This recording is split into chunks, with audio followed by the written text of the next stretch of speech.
The format is simple, 3 minutes for the pitch, 2 minutes for a Q&A with the jury, and switch to the next investor. We will kick it off with Marek Kiisa from Nordic Ninja. You have 3 minutes, the stage is yours, good luck. Thank you. Hi everybody, my name is Marek Kiisa and I'm a co-founder and managing partner of Nordic Ninja. So we are a deep tech fund. We are 100 million fund focusing on new Nordics that we are calling this old good Scandinavia plus the Baltics. We are usually making the checks of from 1 million up to 5 million, sweet spot 2.5 million, and we are calling ourselves company builders. So you do see these 4 phases, and our goal is to help the founders to, do you know this game curling? So there are guys with the brushes. So these 4 guys are with the brushes to pave the road for the founders to get the goal. Our portfolio companies, we have done already 11 investments, and I'll pick up out 1 sensible 4.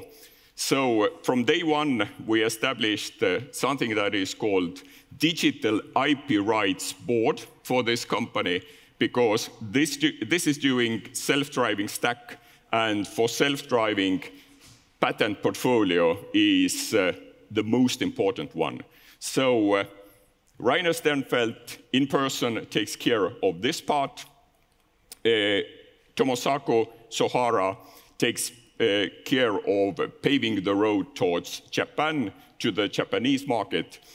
And I am the KPI guy at the board.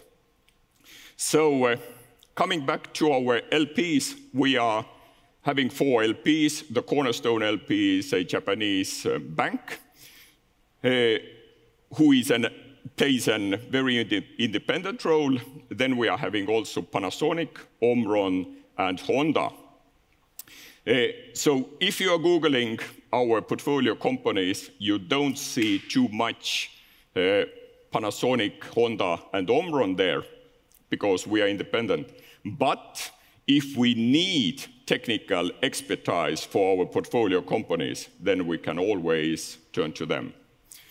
So join us. We are here, and we would be very happy to join the ride with your founders. Thanks.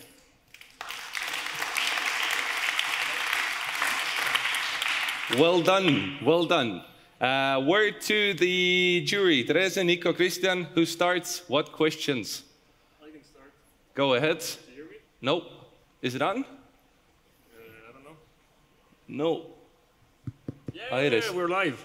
Thank you, Marek. Thank you. What is your life goal?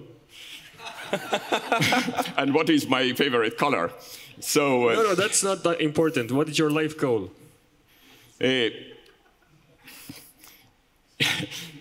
You pulled my legs. My hands are sweating. So my life goal is there are 2 equal goals. One is, which is very important to me, is to give back to the community. And when I moved back, I was living also 8 years in Sweden once upon a time. I moved back to Estonia to build a better country where I'm coming from. And I have several projects where we are turning towards students, educating them on entrepreneurship, and it will be soon also some news about one coding school that we are working with. So this is where my heart is. Thanks. All right, and I will take one more question. Sure. Marek, in terms of, aside from cash, looking at your portfolio, can you identify what was the top awesome thing that you did for one of the portfolio companies to help them out, aside from cash, that you're most proud of? We have invested 1.5 years right now, and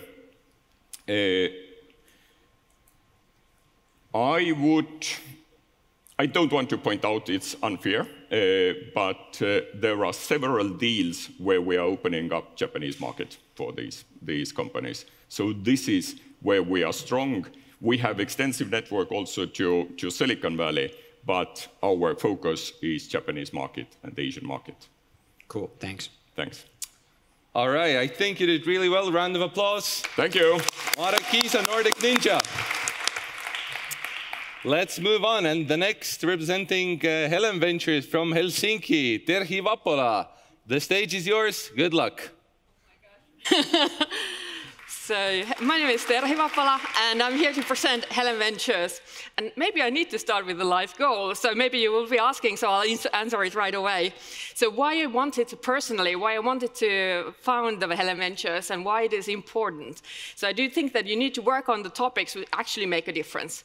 And if you look at some of the biggest issues which we need to deal with, the climate change, taking the electricity into the cars, and the transport sector, digitalization of everything, and taking that into the electricity, many of these things are indeed linked with the energy. And there, I believe that you can have an industry which is ripe for transformation. And that's the brilliant time for a startup to come in and the investors to come in to make a difference. Exactly. So, who we are? We are the investment arm of Helen, the energy company. What does that mean? So that means that we are not trying to do this change from the outside, but we are actually capable of maneuvering from the inside so that you can actually make a difference, implement things, and take those into the insights, how to drive the change in the market. We focus on the early phase, and we have the whole of Europe as the focus. In terms of the team, so if you think about the startups, the team, everybody says the team is the most important. So the same thing applies for us. So if you think about the combination, what you can have as from our side is the insights of the operator in the energy sector, in the ICT sector, and understanding the inroads there, but also in terms of looking at the transactional experience, not just in the early phases, but the growth phase, and also the M&A, so that you know what kind of road you want to take forward. In terms of what makes us tick, so what we are looking for. So for example, Virta, the fastest growing e-mobility platform company in Europe, or Ecog, which we just announced on Tuesday, which focuses on bringing hardware agnostic operating system into the electric charging, or Gradient, which helps us to lower the temperatures in the district network, saving energy, and then, of course, using the brilliant AI to run that happen. So these kind of things, what we are looking for. And in terms of the focus, so all things energy, so bringing the change into the industry, focusing on these areas. So if you're working on these areas, please come to talk to us. Thank you. Well done, thank you. So let's hear the questions from the jury. Helen, nice to meet you. Likewise. Who's your favorite founder? That's a tough one again, because I love everybody. But I think that if I define what makes like for me, the perfect founder. So you need to be extremely smart so that you can look at the things, not where things are today, but what they could be. And then at the same time, you're not just the visionary, but you are the executor. So you make things happen. And third, I think you need to have passion to what you're doing. So you can't just do it if you don't have a bigger meaning. So if you have a passion for something, you see that this is worthwhile exercise to go through, because it's always hard. These three would be my favorite. Next question, please. Helen is a major player, major energy player in the Nordics, and I guess Therese and myself has both experienced when being in the corporate world, things work really slowly. So as entrepreneurs, we're always focused on, all right, so the question to you is Helen Ventures a strong, independent VC, or is it, how are you guys connected with your LP being Helen? We are independent in terms of decision making. We have the agility of making the decisions, but at the same time, we leverage the whole organization. So what I forgot to mention was that in addition to our core team, of course, we have the broad network of people who work with us from the mother company. And with that, you can try the change and then go into practical things where you can maybe leverage the assets which are in that side of the business. I have a very quick question. Once I was talking with a similar VC run by an energy company, and the guys told me that we've done 10 investments and they're all into saving energy, which is really bad for our LP because they sell energy. So how do you see this conflict of interest? What is the goal your LP puts on you? So from the perspective of what we look, the energy sector is transforming anyways. So it's a question of driving the clean energy sources in, but also managing that. So it's not just the efficiency, but it's also the complexity of the network where you have multiple sources, and it's not just produced by one guy or one factory, but it's actually going to be prosumers, and you're going to manage the whole complexity. So it's quite obvious that the change is going to happen. And then that, of course, is in the top, if you think about the CEO attention. So that is the topic of what needs to be addressed anyways. So we are, of course, perfectly aligned with the strategy. All right, thank you. Let's give it up one more time. Thank you. Take this one. Right, so now we will switch to online because next up from Vienna we have SpeedInvest and Marcel van der Heijden. I hope. Hi, yes. My name is Marcel van der Heijden and I'm a partner at SpeedInvest. SpeedInvest is a 400 million early stage investor doing primarily seed, some pre-seed investments in European digital startups. Since we started in 2011 with a modest 10 million fund, we've grown to about 400 million plus today, raising 7 funds. We have our origins in Vienna and San Francisco, where we have permanent presence since we started in 2011. Today we have offices in Berlin, Munich, London, and Paris. We've invested in over 140 companies across 21 different countries, a few outside of Europe, but 90-something% inside of Europe. And while we invest across a broad range of sectors and segments, we also have dedicated teams and dedicated funds into our organization. So, for example, we have a specific fund for industrial tech out of Munich. We have a deep tech team based here in Vienna that I'm part of. We have a marketplace fund in Berlin and a fintech growth fund, actually, also here in Vienna. And that means that founders have access to highly committed investors, industry experts, not only the investment teams themselves, but also the LP bases in those vertical funds typically come from the industry and can really help the startups that we invest in out of these funds get a leg up and get some early traction. I think what sets us apart from many other firms is that we have a large operational support platform. Reason for that is that all of the SpeedInvest founders, including myself, were founders, entrepreneurs, startup founders themselves at some point in time. And we wanted to build a fund that could not only provide capital, but could also provide very active and very relevant operational support. In the beginning, we did this ourselves, but as we've grown, this turned into our support platform of about 20 plus people that work full-time and exclusively with and for our portfolio. So these are experts, operational experts in growth and marketing. We have about 8 people that do that, and they can help you with performance marketing, as well as more strategic marketing topics and marketing towards enterprise companies.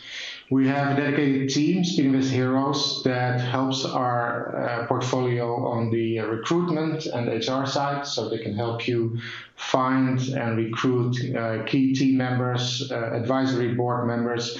They can also provide a broad range of generalist HR services. Think about setting up a PSOP, think about setting up compensation schemes and so forth.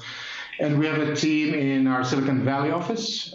They provide services around US expansion. So for especially for our technology companies, it's very interesting to look at the US as an early adopter market and to show some early traction to Series A investors. And so our team helps them on the ground there. And we have dedicated fundraising and M&A experts that can help with fundraising, of course, and M&A if and when that becomes relevant. So we're very excited to be able to present ourselves here. We look forward to connecting with startups as well as other investors that we can co-invest with or do follow-on investments with. So please reach out if you think there's an opportunity to work together. Thanks very much.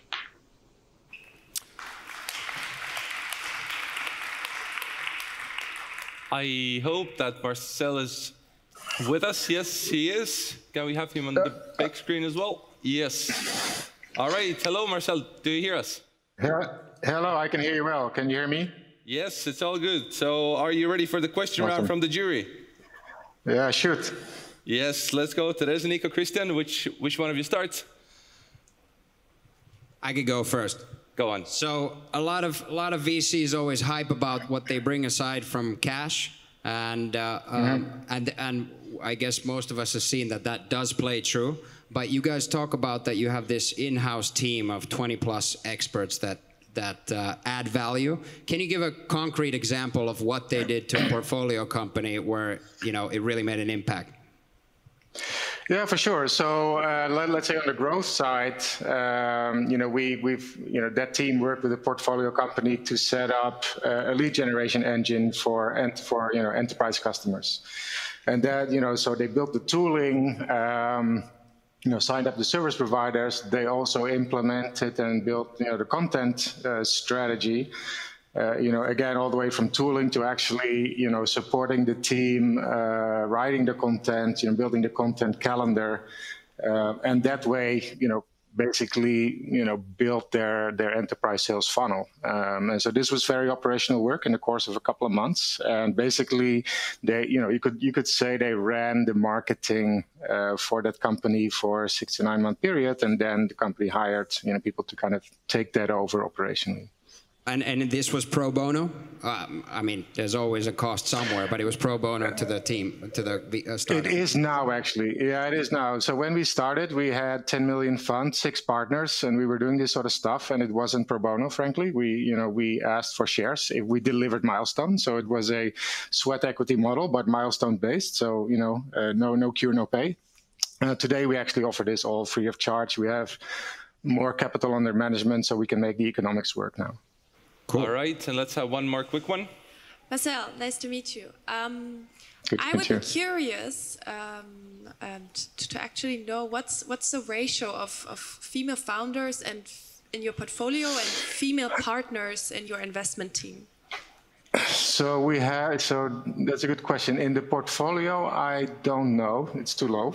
I mean, that's clear. In the team, we have one female.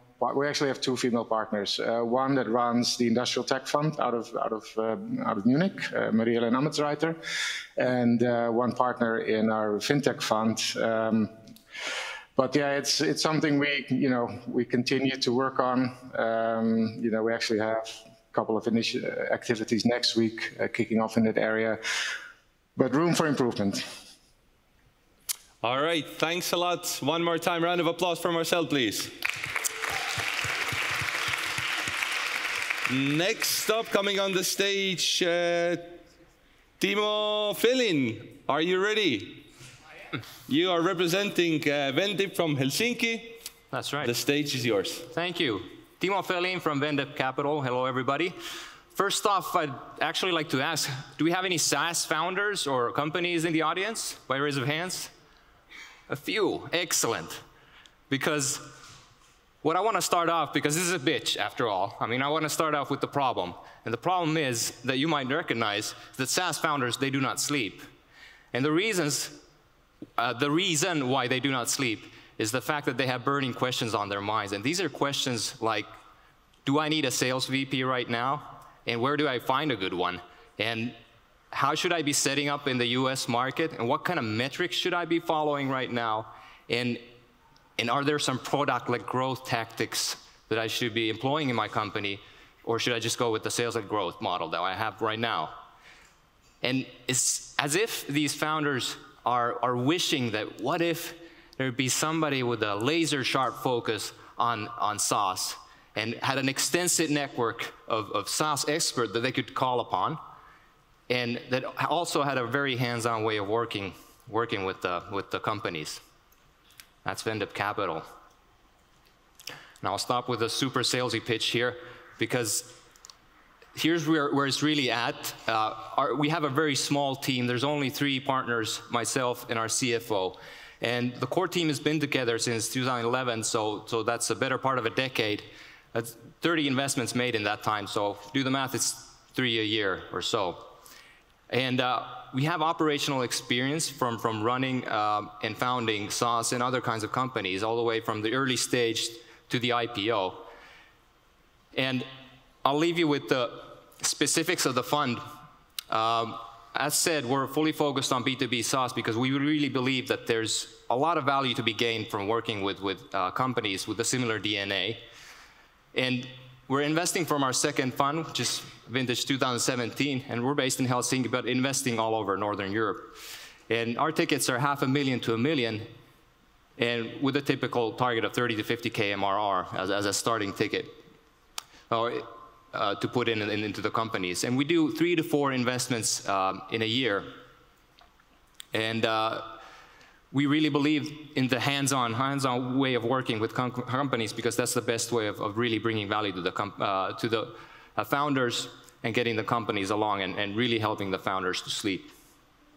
So that's Vendep Capital. My name is Timo Felin. Thank you very much. All right. So, question round. Who's starting? I'll start. You're wearing a nice casual outfit here. Why were you wearing a shirt on the picture? Oh, because I was feeling hot. I had to take my jacket off, and you know, I prefer to go casual usually. Like the picture you had with the team and what I see here, they don't go together. You know, just a we gotta show these to the LPs, and you gotta represent every now and then. So just make a different picture for LPs and startups. But a good question, though. Nevertheless, thank you. It is a good one. Solid question. Solid question. Can you guys, can you identify, Timo, a startup that you're really proud of in your portfolio? Yeah, actually, Brilla, many of you might have heard of them. They're an event matchmaking platform. And as you know, events kind of took a hit in March, and so did their business. It completely died off in March. And we were, on the board telling them, guys, we need to cut costs now, and we need to do it immediately. And these guys had amazing belief in their own business. It was incredible. And it took them 2 weeks to develop a hybrid model and an online model matchmaking platform to the event organizers that basically went online overnight. And the next month, they were just making bank. They tripled their best month in April, and they've been growing 20% month on month ever since. And just the fact, I mean, VCs are not always right, I must say that. And we were on the board making sure that these guys were ready for the future, but they really had a vision of where it's gonna go, and they executed on that beautifully. And you can't argue with that. We had to apologize to them for holding them back and telling them to, or not telling them to push as hard as they wanted to. Cool, thanks. Maybe one last question, because I haven't heard of Vendep before. What's your unique value proposition?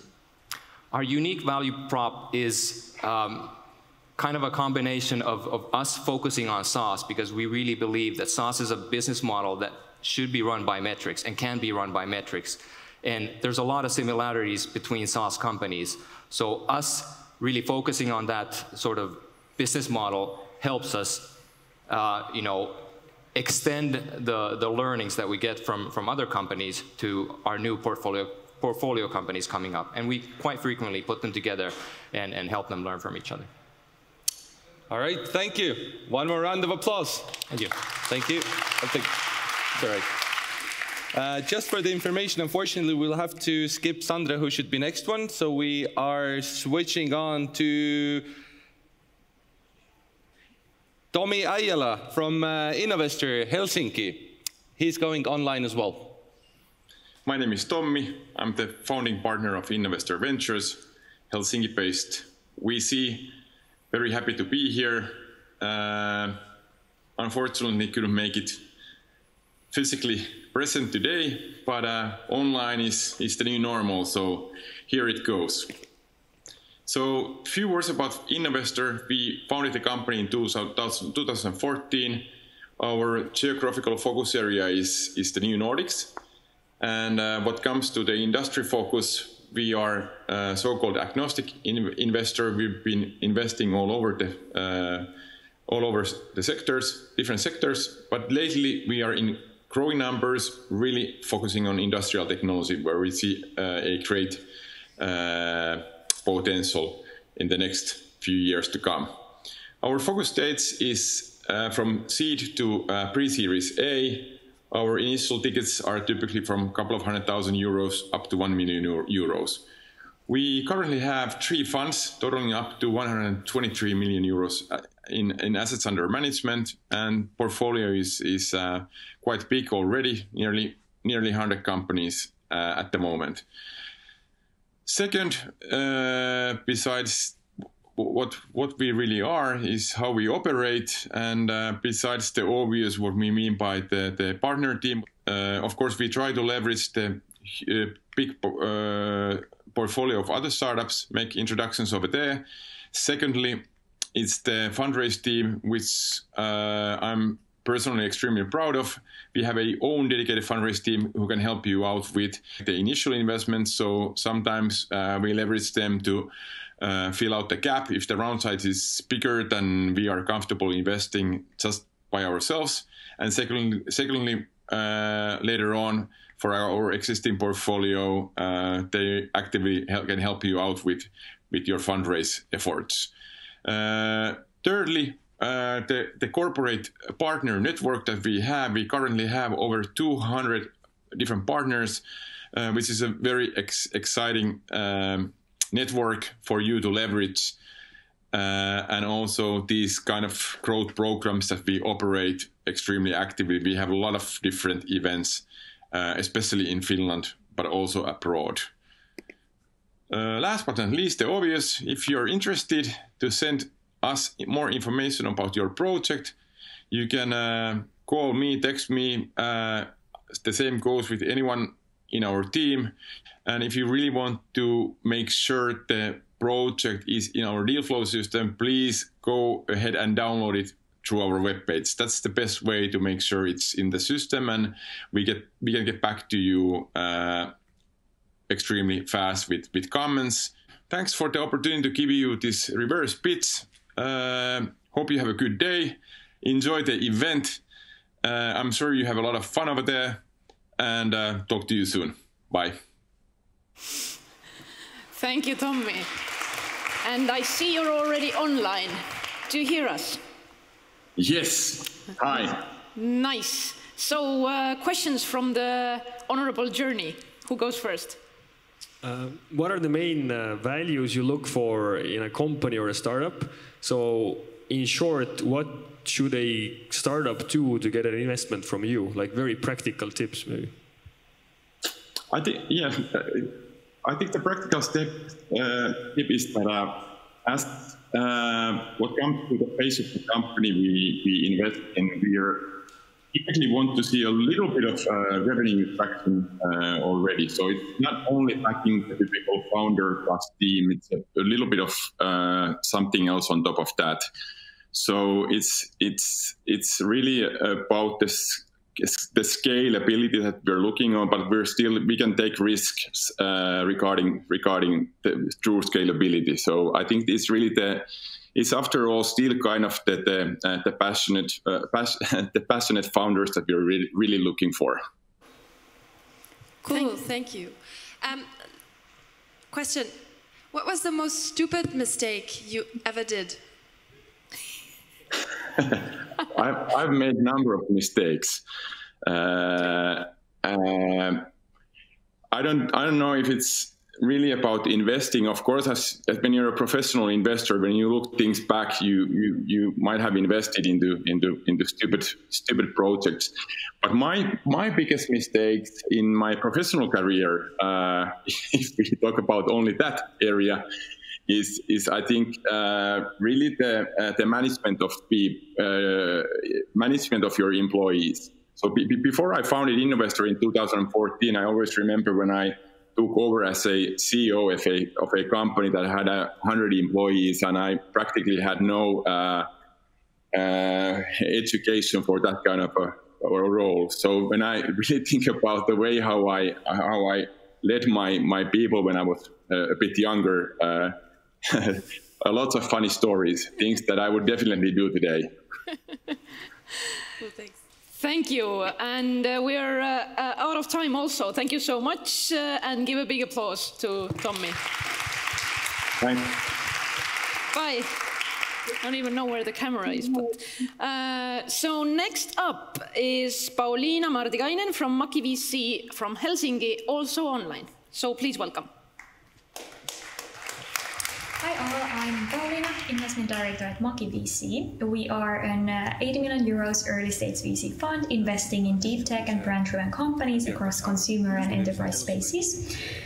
In practice, this means that our portfolio nowadays includes strong founding teams like IQM, a European pioneer in building quantum computers, Spinnova, the team creating the world's most sustainable fiber, and Alvarbet, the D2C dog food company that wants to help dog owners minimize their carbon footprint. Stage-wise, we invest all the way from pre-seed to Series A. Our typical initial checks range from 200k euros up to 2 million euros, and 2/3 of our fund is actually reserved for follow-on investments so we can support our own portfolio companies further along their growth paths. And geographically, we are focusing on Nordics and Baltics, but we do have an open mandate, so technically we can actually invest anywhere globally. Right now, in addition to our Nordic investments, we have portfolio companies in France and US as well. And we have quite a lean core team of 6, and we are a mix of serial entrepreneurs, seasoned investors, and startup executives. My own background is a mix of strategy, marketing, and venture capital. And both of the partners have actually been scaling tech companies as entrepreneurs and investors. For instance, Ilkka Kivimäki, one of the founding partners, built two companies of his own. The latest one was in telecom space and was named Vicom, and that was sold to SAP back in 2006 or 7. And after spending a couple of years with SAP, he came back to Finland and basically helped kickstart the whole startup scene here. So he was a chairman of SLAS for several years, the tech conference, and behind a bunch of other startup ecosystem initiatives, as well as a partner in another VC fund before them raising his own fund, Maki. And although our core team is based out of Helsinki, the Maki House, consisting of our portfolio companies and also our limited partners, so the ones who have invested in our fund, spreads actually across Nordics, Europe, and Asia. So what's unique in our case is that we have 73 of these LPs backing our first fund, many of whom are exited entrepreneurs and thus have considerable expertise in scaling tech companies. And we obviously then try and leverage these people for the good of our portfolio companies. So some examples of these LPs include, for instance, founders of Skype, very well known in Estonia, so Niklas Stenström and Sten Tamkivi, founders of gaming companies Supercell, Ilkka Paananen, Small Giant Games, Timo Soininen, and then, for instance, from institutional side, Tencent from Asia. So that's Maki in a very brief nutshell. Thank you, and I'm more than happy to answer any of your questions. Thank you. Thank you, Pauliina. Do we have questions? You're online, right? You hear us? I am. Great, you're there. So, hi. So questions from the jury. Pauliina, what's your investor lifetime value and how has it developed in the past 12 months? My investor lifetime value has been developing greatly. I can actually hear myself echo. Feels weird. I have personally invested in 4 companies in the past year, and so far everything with regards to these companies looks great. So I'm hoping that my personal value increases alongside these companies. Hey, Pauliina. I've got a question. Every startup and this whole ecosystem thrives on hearing stories against the odds. What's the most audacious, amazing pitch that anybody's ever done to you? Is there anybody that comes to mind that, I don't know, send the deck in a pizza box so that you would get it? Or who's gone above and beyond to get your attention? Or can you tell a story like that? Anything coming to mind? Well, there are plenty of examples starting from a traditional mail and the CD desk to traditional sent via email. But I think one of the experiences was that I was in Denmark and moving actually one event, or I was taking venues at Tech Barbecue, and then my founder basically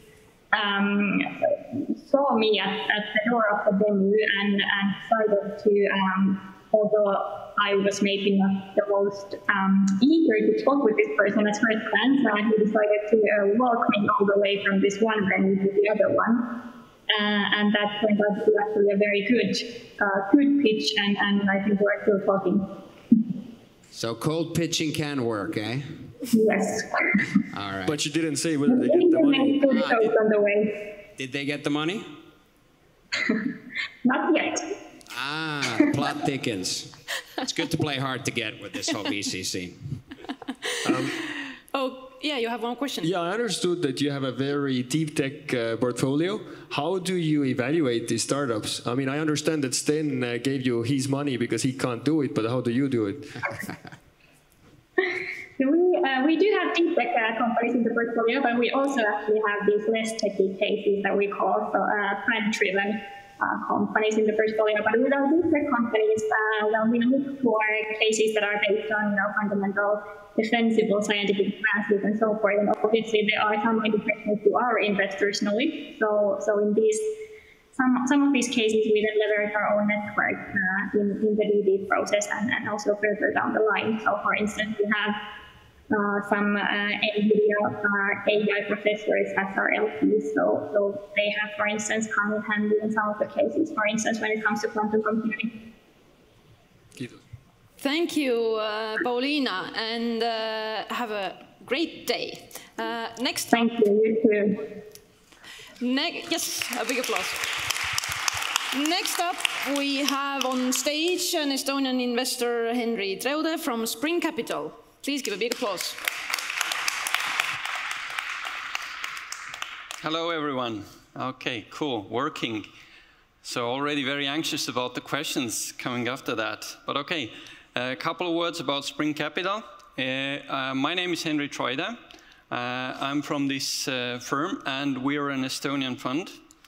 And in short, we help companies from the Baltics and the Nordics to reach Series A.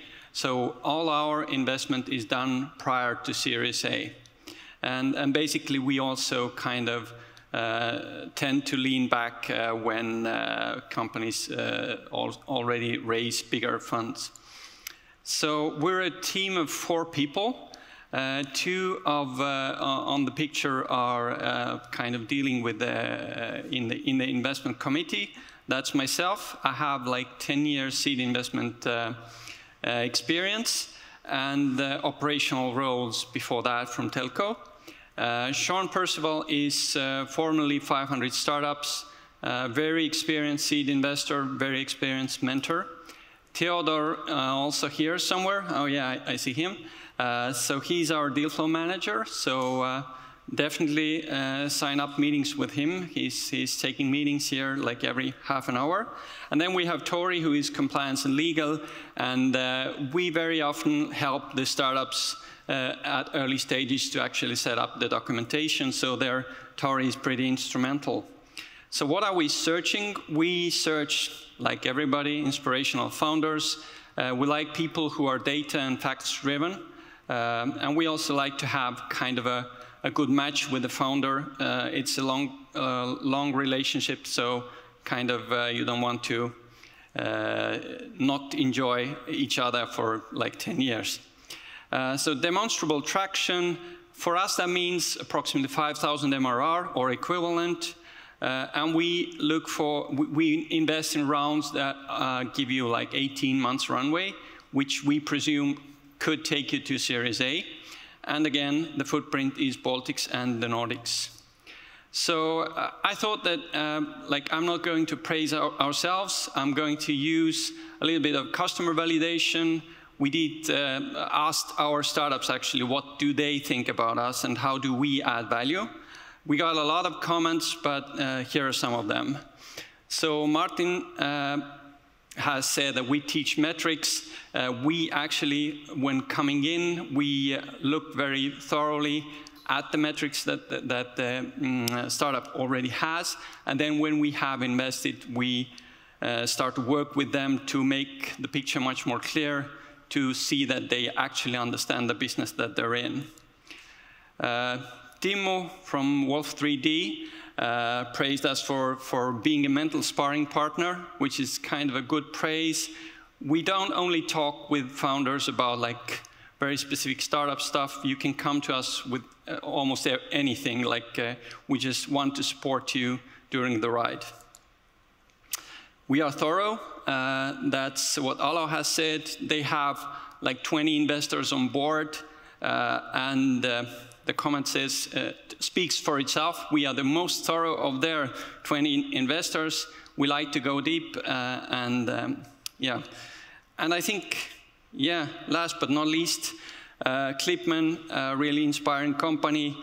They have said that we are not just an investment fund, we actually are their team, and we are actually hands-on when some firms say that they're hands-on.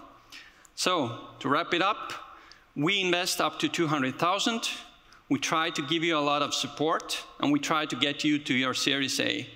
And if you're interested in working with us, you just send us the pitch, pitch@springcapital.ee, and let's get rolling. Thank you. Thank you, Henri. So, questions from the honorable jury. What's your big, hairy, audacious goal for Spring? Big, audacious goal for Spring. Actually, like it's kind of tied to this question we had previously about life philosophy or life goal. So for us, mainly it's to enjoy the ride. We actually like to work with the startups and the young entrepreneurs. We chose that field because I feel personally that that's the space where we can work with the most inspiring people. And that's kind of what gives value to the life. And that's the audacious goal for Spring as well. Thanks. No more questions? You have. I mean, good pitch, first of all. Thank you. Yeah, I don't have a question. I can have a question. How many female founders in your portfolio? Yeah, so I actually thought about all of the questions that you gave, like what kind of answer would I have? I have invested in just one female founder to date, but I think that proportionately, when we look at the deal flow that comes in, we have just so predominantly male, like a lot of males are just sending us the decks. We would really enjoy to invest in female founders. I have like great belief in female founders. I see a lot of, yeah, let's talk. I see a lot of like really superstars in really big companies. So like there is no reason to not invest. So yeah, just keep the pitches flowing in, and we'll really take a look at these. Maybe one question. What do you think is the most important technologies or business models for the next 5 years? Like what excites you most, or not even what excites you most, but what do you think will change the world most in the next 5 years? Yeah, I can't give you a non-traditional answer here. I think that this kind of everything is going to more and more computer-assisted. So kind of the machine learning and AI kind of starts to kick in more and more. Digitalization is a key word from investment perspective. We really like companies that bring digitalization to spheres which are under-digitalized. Robotics, yeah, but that's kind of a boring stuff, I guess. So, yeah. If no more questions, then give a big applause to Henri. Thank you. And keep the pitch decks coming. And next up on stage is an investor from Berlin called Project A and May Cezairli. Almost got it, I hope. Give a big applause. Thank you. Hi, everyone. Thanks for having me, first of all. I'm May Cezairli, investment manager at Project A.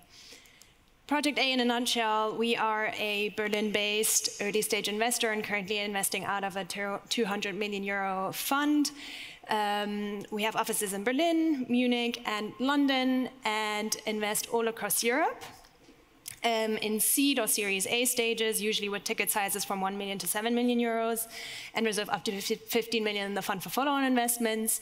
And we are sector agnostic. However, what we do is any industries that we find interesting or that need more attention or because of regulatory reasons, etc., we do so-called deep dives in to have more of a hypothesis-driven investment style and also be able to ask, I guess, smarter questions when we talk to founders. Now to the more exciting stuff. So this is our portfolio, and I guess the first thing that will pop into your eyes will be Pactum. So we're super duper excited to have actually invested into our first investment in Estonia. Super proud of to be able to count Martin, Christian, and Casper that you might have seen in yesterday's Best of Baltic session to our Project A family. And as you can see, we have a wide range of industries covered, everything from fintech to robotics, like Micropsy Industries, and everything from the Nordics down to Italy, Cassavo. Now to the even more exciting stuff. So we call ourselves the operational VC, and for us, that's really not just a buzzword. We actually have 90 full-time operational experts in-house with us that sit in the same building with us across different disciplines. So everything from data, BI, product, design, marketing, branding, talent acquisition, etc. And they're basically exclusively there to support the companies that we invest in operationally. So the way it works is every company that we invest in gets basically a venture development manager that is kind of their sparring partner that can support them in structuring these different kinds of projects, and they can be short-term, like ad hoc stuff, but it can also be long-term, like over months projects on site. Yeah, what that creates is basically, and that I believe is our USP, just to already answer that question, if that was part of the question list, it basically means that we're creating like a lot of like a huge knowledge base within the company to be able to support our portfolio companies in whatever situation. I was faster. Nice. Thank you. That's it. That was fast. Yeah. I hope I didn't speak too fast. Yeah. So questions from the jury. I have one question that hasn't been asked yet. How's the relationship between your company and the founder? Is there always one person from your company who's like the manager or responsible? How do you choose who's that person? And yeah, can a startup actually choose who they work with, or it's like from day one just lottery? Who do you get? So we always invest as a lead investor or co-lead investor. So we always have a board seat. So every company that we invest in has one of our partners as their board member, and we call that partner, internally we call that a venture coach. So that person is like their go-to person when it comes to everything, investing, network, fundraising, etc. And then they have this venture development manager also that is their go-to person for everything operational, etc., etc. Over a long period of time, if the company decides to work with us operationally, obviously they will have touch points with everyone within the company at some point. And it's very, I mean, we have a Slack group that's called PAF Family, where everyone from the companies and from the Project A team is involved. So there's a lot of interchangeable like discourse going on. But how do you choose this guy? How do I choose the partner? So, or does the partner choose me? So basically, in terms of venture coach, the partner who was basically in the investment process and probably has the most knowledge in the team in this particular industry will be on the board, unless the company says, hey, I don't like this person, I want someone else from the partners. And has this happened? This hasn't happened. Do you accept this rose? Yeah, so in terms of you guys talk about the operational VC and having the operational support. What's the most badass thing that you guys have done for a startup from your portfolio? I mean, I guess the more boring stuff, it would be like everything from like hiring and stuff. One project that I personally found very interesting was we have a portfolio company in Amsterdam that it's basically an auctioning marketplace. And there we kind of did a huge project where some of our people were actually staying in Amsterdam over months, completely rebuilding the data warehouse with them. Cool. One last question maybe. What did you learn from Uwe as a founding partner in terms of being a good investor? Uwe is very inspirational in that he is very calm, very fair, and he's not so much the person that says a lot to say stuff, but whenever he says something, it is just on point. So I think what I mostly learned from him is like being very calm and composed, but really smart in the way I think about a business model and ask certain questions. Thank you so much. If no more questions, then I let you off the hook. And please give a big applause. Thanks a lot. A final investor on stage is Lauri Kokkila from Helsinki. He's actually online on stage and from Inventure. So if he's ready, we can go. Yes. Here at Inventure. I'll be followed with Tuomas Kosonen, one of our partners, who will be answering your questions after my pitch. Inventure is a Nordic and Baltic venture capital fund. We invest in seed and A rounds, where we invest typically between 300,000 to 3 million as initial tickets. But because we raised a large fund, 120 million euro fund, we can also support you extensively after the initial round. So instead of focusing on a single round, we can actually support you throughout several rounds. This model has been quite successful here in the Nordics as we've done it for a couple of years now, and our portfolio companies have already raised more than 500 million in add-on funding. And here are some of those companies. So for instance, Skoro, based here in Tallinn, and Volt, based in Helsinki, that has, of course, expanded throughout Europe and also Israel. We have a diverse team in terms of background, gender, age, etc. And today you'll be speaking with myself and Tuomas. And maybe a small detail to highlight here, that we're proud that 42% of our team are female. So we have a pretty balanced ratio in terms of our team as well. And this is, of course, an important thing that we highlight more and more towards our portfolio as well. And I want to especially today highlight on what we do on the value creation side. So actually, how do we support our founders? Because that's a question that's often asked.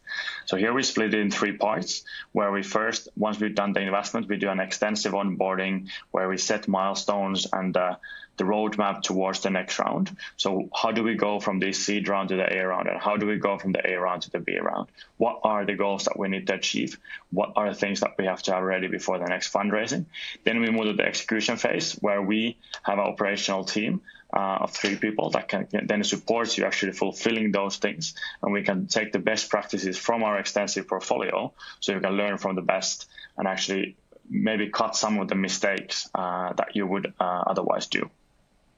And then lastly, we focus on the fundraising. So when you start approaching the next fundraising, we've made it kind of a product where we have a clear approach on how you should approach fundraising, and we have some recent very good success stories on how those fundraising processes should be done and how those fundraising processes have actually gained results in new funding rounds. Some of those rounds are still unpublished. They'll be out soon. And despite Corona, we've been also super active in the market. We've done 4 new investments and are about to publish 2 more. We've also raised big funding rounds to our existing portfolio companies. Volt, of course, raising 100 million, but also the others raising significant B rounds.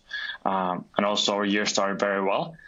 Quest Diagnostic acquired Blueprint Genetics in a fairly large, unfortunately undisclosed deal earlier this year. That's my quick 3 minutes. Now Thomas will be answering your questions, and I hope you'll have a good discussion. Thanks. Thank you, Lauri. And online for your questions we have... Hi, can you hear us? Yes, loud and clear. Great. So, questions from the jury. Hey, what's up, Tommi? It's Niko. How you doing? Hi, I'm well. I had to leave early yesterday, unfortunately, middle of the party. Next time. So, quick question. There's always a lot of talk about what people are looking for, or what investors are looking for in founders. What are you not looking in founders? What's a red flag? If people are not committed full-time and 110%, so that's something which is a red flag immediately. So after 3 minutes, you can see actually and read between the lines what they are saying and what they're doing and what they actually are after. So the earlier you get in, the more commitment you have to have there. So that's something that we are quite aware. Cool. Any juicy personality traits you don't like, though? I don't know. So, like, if people are like bureaucrats or like just running the show, not like putting them all in. Cool. Thank you. One other question, maybe. What do you want Inventure to be known for as a brand? That's something we've been actually like working heavily lately. We want to be like the first choice VC in the Nordics and Baltics, and in all aspects, both personality, like attraction-wise, and value-adding investor. So like, we want to be there for you. Thanks. No more questions from the jury? Then thank you so much, and hello to Helsinki, and have a nice day. Thank you. So actually now it's time for a break again, a 15-minute break. Hello everyone at Latitude, everyone listening online. This is Soichiro Takashima, Mayor of Fukuoka City. Some of you may not know about Fukuoka, so let me talk a bit about it. Fukuoka City is in the west of Japan and is at the heart of the ever-growing East Asia, centered between China, South Korea, and Taiwan. The city is home to 1.6 million people. Our population growth is #1 in Japan and still growing. Fukuoka is also a city with many young people. In Fukuoka City alone, there are over 20 universities and colleges and many internships. It is not hard for you to find good talent. But I think the best feature is our city's livability. I know Tallinn is a romantic city, but Fukuoka is a beautiful city too. Our rich nature being close to our city center is a great feature. The city is also famous for its delicious cuisine. These features have all been highly valued by the media worldwide. Also, 95% of our residents said Fukuoka was easy to live in a recent survey. These features have made Fukuoka the home to the fastest growing foreign population out of all major cities in Japan. Next, I'd like to introduce how we support startups. As the startup city of Japan, Fukuoka has made partners around the world to mutually support startup businesses.